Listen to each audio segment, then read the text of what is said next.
সরকার বিরোধী অংশের একটি পক্ষ এই গুজব ছড়াতে পারে। যদি প্রশ্ন করেন যে সরকারের একটি পক্ষ কেন এই গুজব ছড়াবে, আমরা তো জানি সরকারের একটি পক্ষ, স্পষ্টভাবে বলছি, সরকার উপদেষ্টাদের মধ্যেই তো কেউ কোনো উপদেষ্টা সরাসরি সেনাবাহিনীর বিরুদ্ধে কথা বলেছেন। দর্শক, সামাজিক যোগাযোগ মাধ্যমে হঠাৎ করে আমাদের সেনাপ্রধান জেনারেল ওয়াকারুজ্জামানের নামে বেশ কিছু নির্দেশনা ভাইরাল হয়েছে। তিনি আসলেই এ ধরনের কোনো নির্দেশনা দিয়েছেন কিনা, তার সত্যতা কতখানি, তা নিয়েও প্রশ্ন উঠছে। আগে একটু আপনাদের জানিয়ে রাখি যে নির্দেশনাগুলো তিনি দিয়েছেন, যা ছড়ানো হচ্ছে, অনেকেই হয়তো জেনেছেন, চোখে পড়েছে, তারপর একটু বলি।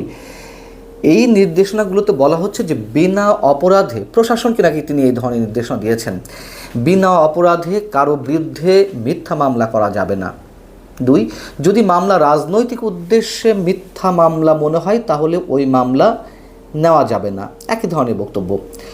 3, পুলিশ সহ সকল আইন শৃঙ্খলা বাহিনী কারোর আজ্ঞাবহ হবে না, তারা তাদের কাজ স্বাধীনভাবে পরিচালনা করবে।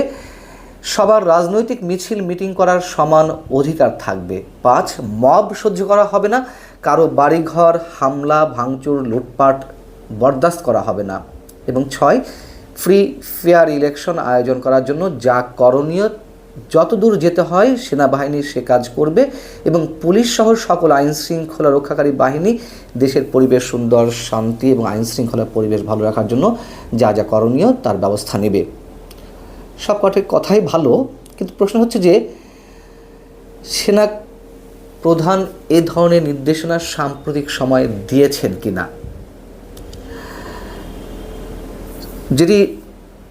যে বক্তব্যটি ভাইরাল হয়েছে শনিবার, আমি ব্যক্তিগতভাবে এই ধরনের কোনো খবর বা এই ধরনের কোনো অনুষ্ঠান হয়েছে কিনা, কোনো অনুষ্ঠানে সেনাপ্রধান বক্তব্য দিয়েছেন কিনা, অথবা তিনি বিশেষ রিটেন নির্দেশনাতে দেওয়ার প্রশ্নই ওঠে না, কোনো মেসেজ দিয়েছেন কিনা, এমন কোনো তথ্য পাইনি। গণমাধ্যমেও ট্র্যাডিশনাল মিডিয়াগুলোতেও এ ধরনের কোনো বক্তব্য আসেনি। এবং তিনি সর্বশেষ যেই অনুষ্ঠানটিতে ছিলেন গত 24 তারিখ, সংযুক্ত আরব আমিরাতের রাষ্ট্রদূত মিস্টার আবদুল্লাহ কাশিফ আল মাউদি, তিনি তার সঙ্গে সাক্ষাৎ করতে গিয়েছিলেন, সেখানে সৌজন্য সাক্ষাৎ হয়েছে। আর এর আগে 23শে এপ্রিল তিনি বাংলাদেশ অলিম্পিক অ্যাসোসিয়েশনের একটি অনুষ্ঠানে সভাপতিত্ব করেছেন, তার কারণ সেনাপ্রধান নিজেই এই অ্যাসোসিয়েশনের সভাপতির দায়িত্বে রয়েছেন এবং সেখানে তো এই ধরনের কোনো মন্তব্য করার প্রশ্নই ওঠে না, আর করলেও আমরা খবর পেতাম। প্রশ্ন হচ্ছে যে যেই বক্তব্যগুলো এসেছে, তার যে নির্দেশনাগুলো, প্রথমত এই নির্দেশনাগুলোর সাথে সবাই একমত এবং এটি সত্যি কথা, দেশের একটি বড় অংশ, বড় মানে কি 70-80% মানুষ নিঃসন্দেহে দেশের রাজনৈতিক ভবিষ্যৎ কী হতে যাচ্ছে তার জন্য চেয়ে আছেন সেনাবাহিনীর দিকে এখনও পর্যন্ত। কিন্তু প্রশ্ন হচ্ছে সেনাপ্রধান এ ধরনের কোনো নির্দেশনা সরাসরি দিতে পারেন কি না। উত্তর হচ্ছে সরাসরি দিতে পারেন না, এইভাবে সরাসরি নয়। অতএব বোঝা যাচ্ছে যে একটি মহল গুজব ছড়াচ্ছে নতুন করে সেনাপ্রধানকে কেন্দ্র করে। কিন্তু তারপরেই প্রশ্ন উঠবে, তাহলে কারা গুজব ছড়াচ্ছে? আমার উত্তর হচ্ছে সরকারি পক্ষের একটি অংশ যেমন এই গুজবটি ছড়াতে পারে, সরকার বিরোধী অংশের একটি পক্ষ এই গুজব ছড়াতে পারে। সেনাপ্রধানের বিরুদ্ধে কথা বলে যদি প্রশ্ন করেন যে সরকারের যারা হিতাকাঙ্ক্ষী, সরকারের একটি পক্ষ, এই সরকারকে যারা নিয়োগ দিয়েছে, প্রধান উপদেষ্টাকে যারা নিয়োগ দিয়েছে, জানি সেই সরকারের সেই ছাত্র সমন্বয়কদের অনেকে তো হুঙ্কার ছেড়েছে সরকার উপদেষ্টাদের মধ্যেই গুড়িয়ে দেওয়ার জন্য সেনাবাহিনীকে, কোনো উপদেষ্টা সরাসরি সেনাবাহিনীকে নেওয়ার জন্য বলেছেন, নানান ধরনের সেনাপ্রধানের বিরুদ্ধে সেনাপ্রধানকে তার পদে রাখা, সরকারের যারা হিতাকাঙ্ক্ষীর উচ্চারণ অথবা এই সরকার যারা নিয়োগ দিয়েছে, প্রধান উপদেষ্টাকে যারা নিয়োগ দিয়েছে ছড়ানো হতে পারে, সেই ছাত্র সমন্বয়কদের অনেকে তো হুঙ্কার ছেড়েছেন সেনাবাহিনী গুড়িয়ে দেওয়ার জন্য, সেনাবাহিনীকে দেখে নেওয়ার জন্য নানান ধরনের হুঙ্কার দিয়েছেন এবং সেনাপ্রধানকে তার পদে রাখা হবে না, নানান ধরনের হুঁশিয়ারি উচ্চারণ করেছেন। তো তাদের পক্ষ থেকে এরকম একটি গুজব ছড়ানো হতে পারে আবারও একটি অস্থিতিশীল পরিবেশ সৃষ্টির জন্য। সেনাপ্রধানকে তো বিতর্কিত করার জন্য দেশের বাইরে থেকে যে গায়েবী আওয়াজগুলো আসছে, কথিত ইনফ্লুয়েন্সাররা যে কথাগুলো বলছেন দিনে রাত্রে 24 ঘন্টা, এবং তাদেরই অনুসারী একটি অংশ যারা মব ক্রিয়েট করছেন, তারাই এই কাজটি করতে পারেন।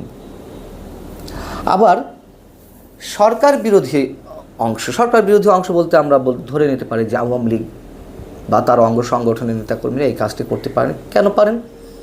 সেটিই হতে পারে তারা তাদের নেতাকর্মীদেরকে চাঙ্গা রাখার জন্য, যে সেনাপ্রধান এই নির্দেশনা দিয়েছেন, অতএব আমাদের শুভ দিন খুব সন্নিকটে, এই ধরনের অনেক ধরনের হিসাব নিকাশ থেকে একটু হতে পারে। বিষয় হচ্ছে সেনাপ্রধান, আমি যে কথাগুলো বললাম, যে মন্তব্যটি করলাম, এই ধরনের নির্দেশনা সেনাপ্রধান সরাসরি দিতে পারেন কিনা, পারেন না। তবে দেশের যে কোনো অস্থিতিশীল পরিস্থিতিতে, সংকটময় মুহূর্তে অবশ্যই সেনাপ্রধান, অন্তত বর্তমানে যে বাস্তবতা চলছে, তখন তিনি এই ধরনের মন্তব্য হয়তো কখনো কখনো করতেই পারেন। তার কারণ গত 5 আগস্ট, এর আগেও বলেছে, তিনি দেশবাসীকে তার উপর আস্থা রাখার জন্য অনুরোধ করেছিলেন, আহ্বান জানিয়েছিলেন। এমনকি গত 25 ফেব্রুয়ারি পিলখানা ট্র্যাজেডি দিবস উপলক্ষে তিনি একটি অনুষ্ঠানে যে বক্তব্য দিয়েছিলেন, গণমানুষের পক্ষে তিনি অবস্থান নিয়েছিলেন, নির্বাচন নিয়ে কথা বলেছিলেন, সবাইকে সতর্ক করে দিয়েছিলেন যে রাজনৈতিক কাদা ছোড়াছুড়ি হচ্ছে, তাতে করে স্বাধীনতা সার্বভৌমত্ব বিনষ্ট হতে পারে।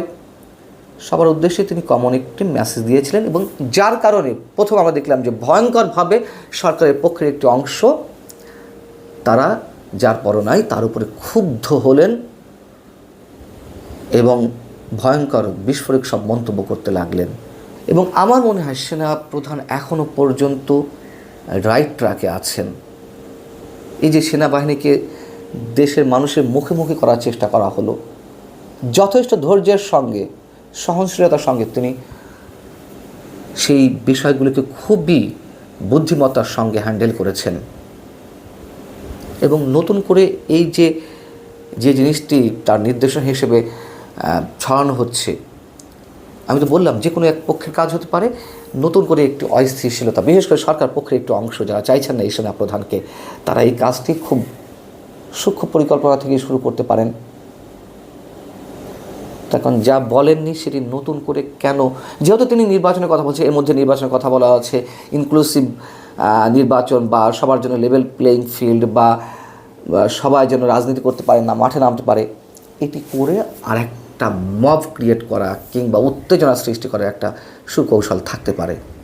আবার আমি কিন্তু আবারও বলছি, আওয়ামী লীগের পক্ষ থেকেও যে এটি করা অস্বাভাবিক তাও নয়, তাদের ভালোর জন্য। আল্লাহ হাফেজ, ভালো থাকুন। দর্শক, সম্পূর্ণ ভিডিওটি দেখলেন, আশা করি বিষয়টি বুঝতে পেরেছেন। এই নিয়ে আপনার গুরুত্বপূর্ণ মন্তব্যটি অবশ্যই কমেন্ট বক্সে জানিয়ে দিবেন। ধন্যবাদ।